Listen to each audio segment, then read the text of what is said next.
Hello viewers, मैं हूं के सर और अभी आप देख रहे हैं के सर का इंग्लिश क्लास। ऐसे study coaching centre YouTube channel के माध्यम से हम आपको बताने वाले हैं अंग्रेजी का अमेजिंग गजब का फैक्ट्स जो आप देखो सुन करके और भी इंग्लिश जहर हो जाएगी। और इस तरह के वीडियो के चाहते कि नोटिफिकेशन आप तक पहुंचता रहे तो हमारे ऐसे स्टडी कोचिंग सेंटर को सब्सक्राइब करना ना भूले ताकि रोज आने वाली वीडियो की नोटिफिकेशन आप तक पहुंच जाए। तो कमाल का इंग्लिश को लेकर के आया हूँ। अगर किसी भी रिश्तेदार या दोस्तों के पास अगर इस तरह के इंग्लिश का इस्तेमाल करते हो तो वो भी कहेगा अरे वाह कितना खतरनाक तुम्हारी इंग्लिश है, अरे हमारे भी लौंडे को इस तरह की किताब कोई दहेज वहेज में दिला दो ताकि हमारे भी बच्चे की इंग्लिश जहर हो जाए। तो चलिए वीडियो के स्टार्ट करते हैं। तो चलिए ये रहा पहला फैक्ट, लिखा हुआ है एक quick brown fox jumps over the lazy dog. इसका मतलब होता है एक चालाक लोमड़ी कूदती है सुस्त कुत्ते के ऊपर से। तो भाई आप लोग कहोगे इसमें खासियत क्या है, तो खासियत यह है कि वीडियो को पॉज करके देखो। यह अंग्रेजी के ऐसा वाक्य है जिसमें 2600 के 2600 अल्फाबेट्स मौजूद है। ठीक है, तो आप लोग कहोगे ऐसे वाक्य को कहते क्या है, तो ऐसे वाक्य को बोलते हैं पैनग्राम्स। और गूगल पर जाकर सर्च मारोगे पैनग्राम्स ना तो इसी तरह के बहुत सारे सेंटेंसेज आपके सामने आ जाएगी। तो चलिए तो आज आपको इसका नाम भी पता चल गया, पैनग्राम्स। तो इसका प्रयोग कहां पर किया जाता है, तो जब भी अमेरिका में सुबह सुबह जब कंपनी स्टार्ट होती है, एम्प्लॉय अपना काम करने के लिए जब शुरू करते हैं तो इसी सेंटेंसेज को टाइप करते हैं एक quick brown fox jumps over the lazy dog. इससे टाइप करने से यह पता चल जाता है कि कंप्यूटर के कोई चीज खराब है या नहीं। अगर सही तरह से अगर ये काम कर गया तो सारे के सारे मतलब अल्फाबेट ठीक है, और नहीं अगर काम किया तो कोई ना कोई चीज उसमें गड़बड़ है। तो आप कहोगे जो मतलब इस तरह से इस सेंटेंस को टाइप करने की क्या जरूरत है, डायरेक्ट ABCDEFG इस तरह से टाइप करके चेक कर लो। अरे भाई कंप्यूटर का जो कीज होती है सीरियल वाइज नहीं होती, ए ऊपर मिलेगा तो बी नीचे मिलेगा तो सी दुबई में मिलेगा तो डी जापान में मिलेगा, इस तरह से उसमें दिया होता है। ऐसे सेंटेंसेस को टाइप करने से पता चल जाता है। तो आपको पता चला गया होगा कि इस तरह के वाक्य का प्रयोग कहां पर करते हैं और इसका नाम क्या है। तो आपको नाम इसका पता चल गया, पैनग्राम्स। ठीक है, तो चलिए अगला फैक्ट देखते हैं। क्या आई के साथ वर का प्रयोग किया जा सकता है। भाई लोग आप लोगों ने 99% केसेज में देखे होइएगा कि आई के साथ है ना वाज का प्रयोग किया जाता है, लेकिन 1% ऐसा है जिसमें आई का साथ वर का प्रयोग किया जाता है। वो एक फ्रेज है इफ आई वर, ठीक है ना, एक फ्रेज है। इसका मतलब था यदि मैं होता, अगर मैं होता। और इसको सेंटेंस में बोलना पड़े, यदि मैं प्रधानमंत्री होता तो if I were prime minister, अगर मैं नरेंद्र मोदी होता तो इफ आई वर नरेंद्र मोदी। इस तरह के वाक्य बोलने के लिए इस फ्रेज का इस्तेमाल किया जाता है। तो बच्चों आप लोगों को जानकारी मिला आई के साथ वर का प्रयोग जहर नॉलेज है भाई, इसको ध्यान में रखना और दोस्तों के पास भी शेयर करना और उससे भी इस तरह को जानकारी देते रहो। तो चलिए अगला फैक्ट देखते हैं। अगला फैक्ट है क्या आई के साथ इज का प्रयोग किया जा सकता है। हाँ भाई 100% 1% ऐसा है जो आई के साथ इज का प्रयोग किया जा सकता है। आप कहोगे जो आई के साथ हमेशा एम होता है, तो 99% केस में होता है आई के साथ एम का प्रयोग। ठीक है, लेकिन 1% ऐसा है जहां पर आई के साथ इज का प्रयोग किया जा सकता है। एक छोटी सी लॉजिक है, जरा इसको समझना पड़ेगा। देखिए आई का प्रयोग अपने बारे में बताने के लिए करते हो तो आई के साथ एम आएगा। जैसे मैं एक लौंडा हूं, आई एम ए बॉय, मैं एक लड़का हूं, आई एम ए बॉय। तो इस तरह से अपने बारे में बताने के लिए कर रहे हो तो आई के साथ एम आएगा। यदि आई का प्रयोग आई के बारे में ही बताने के लिए कर रहे हो तो इसके साथ इज का प्रयोग होगा। जैसे कि आई एक छोटा सा अक्षर है तो I is a small alphabets, आई 12 अक्षर है तो I is a big alphabet. ठीक है ना, आई अंग्रेजी वर्णमाला के 9वां अक्षर है तो I is the 9th letter of English alphabets. ठीक है, तो इस तरह से आई का प्रयोग आई के बारे में अगर बता रहे हो तो वहां पर इज आएगा, और आई का प्रयोग अपने बारे में बता रहे हो तो उसके जगह पर आई के साथ एम आएगा। तो थी ना जहर जानकारी। ठीक है, तो चलिए अगला फैक्ट देखते हैं।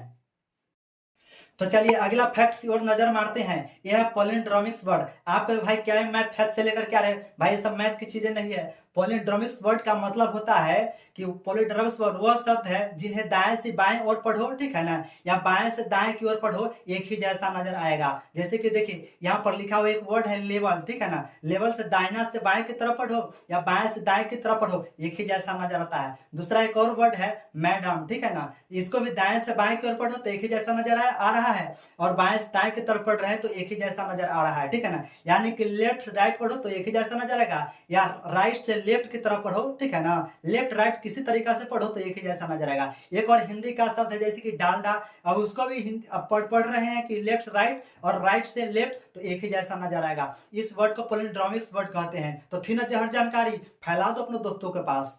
तो चलिए अगला फैक्ट देखते हैं। तो चलिए भाई साहब अगला फैक्ट्स को देखते हैं। अगला फैक्ट्स है एम्बिग्रेम्स वर्ड। आप कहोगे भाई साहब ये किस एम्बिग्रेम्स बीमारी के नाम बता रहे हो? तो भाई साहब एम्बिग्रेम्स एक कोई बीमारी नहीं है। एम्बिग्रेम्स उन शब्दों को कहते हैं जो उल्टा देखने पर भी सीधा नजर आता है और सीधा देखने पर भी सीधा नजर आता है। यानी इसको उसको पलट दो तो भी उसी तरह से नजर आएगा, इस तरह से भी पलट दो तो फिर भी उसी तरह से आता है। जैसे कि चलिए हम वर्ड लेते हैं, इस वर्ड का नाम है स्विम्स। स्विम्स के मतलब होता है तैरता है, ठीक है ना। सिंपल प्रेजेंट टेंस में इसका प्रयोग किया जाता है, ठीक है। अब देखो, अब थोड़ी से स्क्रीन के हम उल्टी करते हैं, तो चलिए हो गया उल्टी। देखो अब स्विम्स जिस तरह से पहले देख रहे थे सीधा करने पर स्विम्स नजर आ रहा था, उसी तरह से इसको टेढ़ा भी कर देने पर स्विम्स ही नजर आता है। थी ना जहर जानकारी, तो पहले स्क्रीन को सीधा कर लेते हैं, बस हो गया सीधा। तो अगला फैक्ट्स की ओर नजर मारते हैं।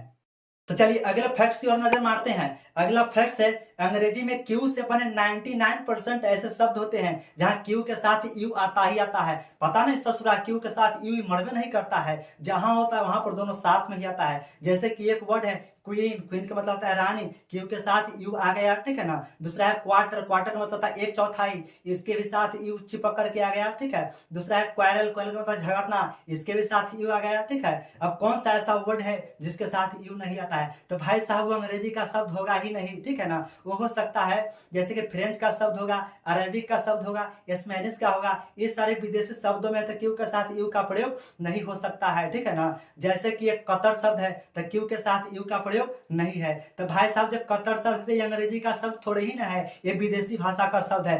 थी ना जहर जानकारी, ठीक है। तो चलिए अगला फैक्ट्स की ओर नजर मारते हैं। अगला फैक्ट्स है द, ठीक है ना। द के भारत में 80% इंग्लिश जो बोलने वाले लोग होते हैं ना, तो उसको द के हिंदी पता नहीं है।